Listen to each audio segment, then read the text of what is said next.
POCSO act के तहत जो उनको उनके ऊपर राहत मिली है और ये जो इस मामले में नाबालिग ने अपना केस वापस लिया है, अब उसको लेकर अब ये भी कहा जा रहा है कि मजबूती के साथ में ब्रजभूषण राजनीति में अगर उनकी अगुवाई होती है, सपा में अगर वो आते हैं तो सपा के लिहाज से बहुत बड़ी खबर हो सकती है। वहीं बीजेपी को एक बड़ा झटका लग सकता है, क्योंकि पहले ही 2024 में बीजेपी ने अपनी सीटें लगभग आधी से अधिक गंवा दी। अब अगर यहाँ पर ब्रजभूषण जैसे बड़े नेता भी बीजेपी के हाथ से निकल जाते हैं तो बीजेपी के लिए 2027 का चुनाव जीतना टेढ़ी खीर साबित। केसरगंज से पूर्व सांसद और भारतीय जनता पार्टी के बाहुबली नेता ब्रजभूषण शरण सिंह जो कहते हैं वो होता है। ब्रजभूषण शरण सिंह का ये कहना कि दबदबा था, दबदबा है, दबदबा कायम रहेगा, और ब्रजभूषण शरण सिंह के यही शब्द अब ब्रजभूषण शरण सिंह को बड़ी राहत दे रहे हैं।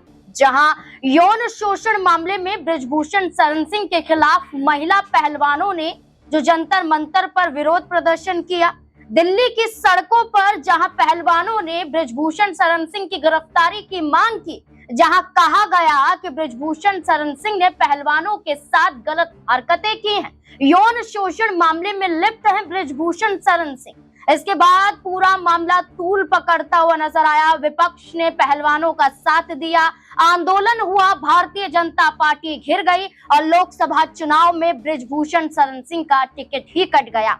लेकिन उनके बदले चुनावी मैदान में उनके बेटे करण भूषण को उतारा गया और अपने पिता के बलबूते उन्होंने लोकसभा का चुनाव केसरगंज से जीता। लेकिन जो खबर सामने आ रही है, इसमें ब्रजभूषण शरण सिंह को बड़ी राहत मिली है। दिल्ली अदालत पटियाला हाउस कोर्ट की बात करें, पॉक्सो एक्ट के तहत ब्रजभूषण शरण सिंह को राहत मिल गई है, क्योंकि पॉक्सो एक्ट को खत्म कर दिया गया है, समाप्त कर दिया गया है और पटियाला हाउस कोर्ट ने ब्रजभूषण शरण सिंह को पॉक्सो एक्ट मामले में बड़ी राहत दे दी है। जहां 6 पहलवानों ने आरोप लगाया था ब्रजभूषण शरण सिंह पर, जिसमें से एक नाबालिग भी थी। इसके आरोपों के बाद ब्रजभूषण शरण सिंह पर पॉक्सो एक्ट के तहत भी मुकदमा चला था, लेकिन अब नाबालिग के अपनी कथनी को वापस लेने के बाद कोर्ट की तरफ से फैसला सामने आया है कि अब इसमें ब्रजभूषण शरण सिंह को राहत मिल जाती है। जो दूसरा मामला है वो 5 पहलवानों ने यौन शोषण के लगाए थे, जिसके तहत दिल्ली हाई कोर्ट में ये पूरा मामला अभी तक लंबित है, जिस पर फैसला नहीं आया है। लेकिन देखना होगा कि ये राहत के बाद ब्रजभूषण शरण सिंह का अगला कदम क्या रहने वाला है। इससे जुड़े हुए तमाम सवाल यहाँ पर बन जाते हैं। क्या उत्तर प्रदेश में कोई बड़ा कदम उठाते हुए नजर आएंगे? क्या भारतीय जनता पार्टी की मुश्किलें बढ़ेंगी या भारतीय जनता पार्टी में कद ब्रजभूषण शरण सिंह का और भी ज्यादा बढ़ेगा? तमाम सवाल हैं, सवालों के जवाब लेंगे। मेरे साथ मेरे वरिष्ठ सहयोगी अमन सर जुड़ चुके हैं। सर बहुत बहुत स्वागत है। सर, ब्रजभूषण शरण सिंह को जो पॉक्सो एक्ट के तहत राहत मिली है, क्या लगता है कि ब्रजभूषण शरण सिंह के लिए क्या रास्ते खुल गए हैं? क्योंकि उत्तर प्रदेश में विधानसभा चुनाव भी होना है। हाल फिलहाल की बात करें, उत्तर प्रदेश में योगी आदित्यनाथ के हटाने की चर्चा चल रही है, तो ब्रजभूषण शरण सिंह पर फैसला उत्तर प्रदेश में क्या असर डालेगा? देखिए, पहली बात तो ये है नाजमीन की लगातार इस बात को लेकर चर्चाएं चल रही हैं कि क्या ब्रजभूषण अब समाजवादी पार्टी की तरफ रुख करेंगे, क्योंकि आपने देखा कि कई बार उन्होंने मुलायम सिंह यादव जी का जिक्र करते हुए कहा कि उनके शासनकाल में चीजें बहुत बेहतर थी और शासन प्रशासन बहुत अच्छा काम कर रहा था। उन्होंने जिस तरह से कुछ दिनों पहले ये बात कही कि भाई मैं उन दोनों विपक्ष में था, लेकिन मेरा कुछ काम था, मैं मुलायम सिंह यादव जी से मिला, उन्होंने तुरंत मेरी चिट्ठी लेकर एक काम मेरा हाथों हाथ करा दिया। और वो ये भी कहते हैं कि इससे कुछ लोगों को बुरा भी लग सकता है, जो बात मैं कहता हुआ दिखाई पड़ता हूँ। उससे ठीक पहले उन्होंने एक और बयान दिया था। उन्होंने कहा था कि आज की तारीख में अधिकारियों से काम निकलवाना न सिर्फ मुश्किल है, बल्कि बेहद कह सकते हैं कि ऐसा काम हो गया है कि उनके आगे आपको हाथ पैर जोड़ने पड़ते हैं, तब जाकर कहीं आपका काम निकलता हुआ नजर आता है। तो ये 2 तरह की बात वो कहते हुए नजर आ रहे हैं। तो अब जिस तरह से पोक्सो एक्ट के तहत जो उनके ऊपर राहत मिली है और ये जो इस मामले में नाबालिग ने अपना केस वापस लिया है, अब उसको लेकर अब ये भी कहा जा रहा है कि मजबूती के साथ में ब्रजभूषण राजनीति में वापसी कर सकते हैं। सत्ता को लेकर जो लगातार उनकी चाह रही है कि भाई किसी तरह से वो सत्ता के साथ रहे, लेकिन आपने देखा 2024 में बीजेपी के द्वारा उनका टिकट टिकट काट दिया गया था, उस बात को लेकर बहुत ज्यादा नाराज भी हुए थे और ये कहे थे कि मैं अभी रिटायर नहीं हुआ हूं। तो क्या यहाँ पर अब अपनी नई पारी, चूंकि 2027 बहुत दूर नहीं है और 1 से 1.5 साल का फासला अगर हम चुनाव को देखें तो नजर आता है, क्या यहाँ से कोई बड़ी पारी की शुरुआत अब ब्रजभूषण कर सकते हैं? और क्या अब बीजेपी से जिस तरह से उनका मोह भंग दिखाई पड़ रहा है, तो क्या सपा के साथ वो जाते हुए नजर आएंगे? अगर ऐसा होता है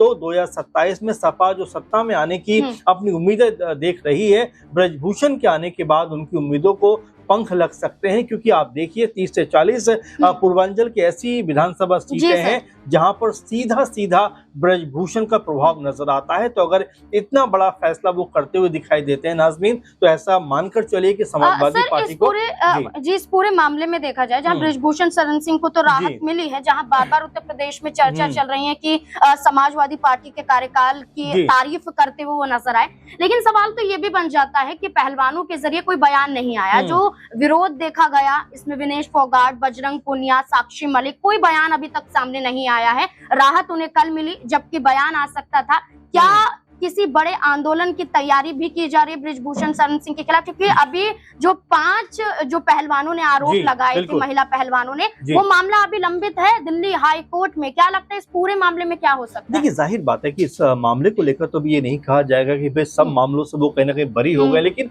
जो महत्वपूर्ण मामला था पोक्सो का, वो जब हटा है तो यहाँ से बड़ी राहत के तौर पर उनको देखा जा रहा है। और जो मामले बाकी चल रहे हैं वो तो चल ही रहे हैं, लेकिन यहाँ पर अगर ब्रजभूषण को लेकर कहा जाए, क्योंकि ये बड़ी राहत उनके लिए मिली है ऐसे वक्त पे जब उनकी राजनीतिक जो भविष्य है उसको लेकर लगातार सवाल पैदा हो रहे थे।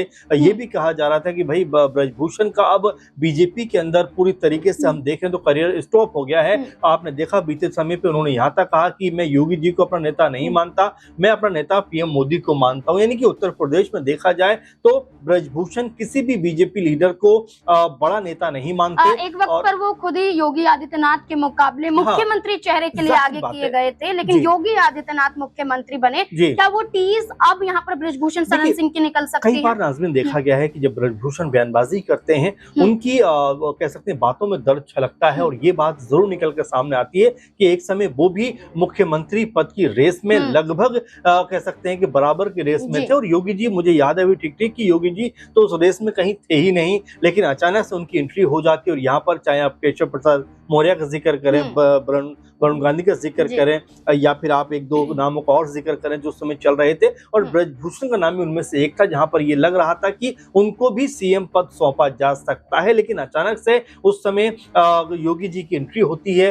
उनको मुख्यमंत्री बना दिया जाता है और रेस में कहीं ना कहीं ब्रजभूषण पिछड़ जाते हैं। और इसी के बाद आप देखिए, कभी भी योगी जी के फेवर में, समर्थन में ब्रजभूषण की कोई बहुत बड़ी बयानबाजी नहीं रही है। तो ऐसे में अब जबकि यहाँ बड़ी राहत उनको मिलती हुई दिख रही है, और ये भी लग रहा है कि भाई उनका जो राजनीतिक प्रभाव है, जो राजनीतिक कद है, वो कम होने के बजाय अब हो सकता है बढ़ता हुआ दिखाई पड़े। क्योंकि इतने कह सकते हैं बड़े फैसले जो आरोपों के बाद कहीं ना कहीं वो ये भी मानकर चल रहे थे कि भाई उनका जो राजनीतिक दबदबा था वो कहीं ना कहीं खत्म या कम होता हुआ दिखाई पड़ रहा था। लेकिन अब जिस तरह से उनको राहत मिली है, हो सकता है अपनी जो राजनीतिक कह सकते हैं रीस्टार्ट की जो संभावना है वो तलाशते हुए दिखाई पड़े। अब वो दोबारा शुरू करने का जो प्रोसेस है, क्या वो सपा के साथ होगा या बीजेपी के साथ रहने वाला, भी कई तरह की बात है। लेकिन फिलहाल ब्रजभूषण का सपा में अगर उनकी अगुवाई होती है, सपा में अगर वो आते हैं, तो सपा के लिहाज से बहुत बड़ी खबर हो सकती है। वहीं बीजेपी को एक बड़ा झटका लग सकता है, क्योंकि पहले ही 2024 में बीजेपी ने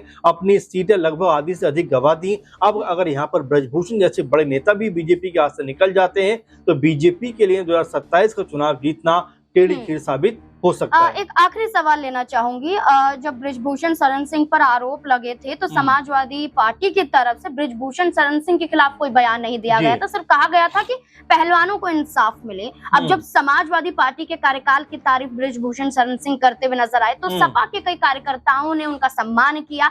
अब क्या अखिलेश यादव दरवाजा खोल कर रखेंगे? क्योंकि एक वक्त पर उन्होंने केशव प्रसाद मौर्य को यह कहा था कि 50 विधायक लाइए और मुख्यमंत्री बन जाइए, तो क्या ब्रजभूषण शरण सिंह के लिए ऑफर होगा? बिल्कुल ब्रजभूषण को लेकर कभी भी सपा ने कोई बहुत तीखी आलोचना, बहुत तीखी बयानबाजी नहीं की। इसी को लेकर संभावना लग रही है कि क्या ब्रजभूषण के लिए कहीं न कहीं संभावना का जो दरवाजा था वो खुला रखा, और यहाँ पर अगर ब्रजभूषण अगर हम देखें कि पूरे मामले से अगर बरी होते हैं तो क्या सपा की तरफ उनकी एंट्री होती हुई दिखाई पड़ेगी, क्योंकि आजम खान सरीखे बड़े नेता के साथ में ऐसा लग रहा है कि सपा की जो अनबन है वो लगातार बढ़ती हुई दिखाई दे रही है। तो हो सकता है कि उनका रिप्लेस करने के लिए यहाँ पर ब्रजभूषण की एंट्री होती हुई दिखाई पड़े। तो बिल्कुल देखिए, राजनीति और राजनीति में तमाम सारी चीजें समय के अनुसार तय की जाती है, और हो सकता है ब्रजभूषण को लेकर भी जो बातें चल रही हैं कि क्या वो सपा में अपनी जो है आने वाली भविष्य राजनीति का देखते हुए नजर आ सकते हैं। तो बिल्कुल इसमें कोई हर्ज की बात भी नहीं है, क्योंकि जो मामला था उनके ऊपर एक बड़ा गंभीर मामला था, वो अगर हट चुका है, इसके अलावा कुछ और मामले अगर वो भी जिस तरह से हटे, अगर वो हट जाते हैं, उनके ऊपर चली सुनवाई भी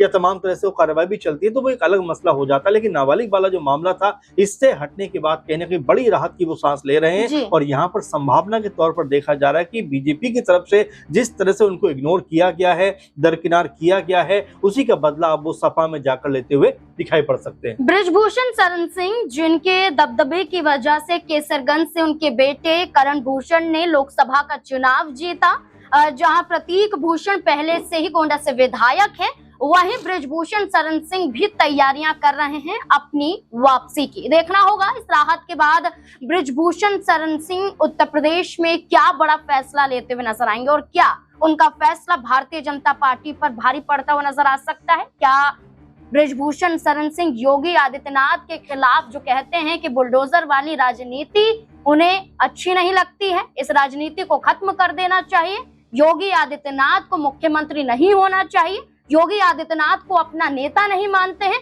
बृजभूषण शरण सिंह के यही शब्द कहीं ना कहीं भारतीय जनता पार्टी पर क्या भारी पड़ सकते हैं। आपको क्या लगता है इस पूरे मुद्दे को लेकर? अपनी राय कमेंट सेक्शन में जरूर दें। देखते रहें SP9 न्यूज। धन्यवाद।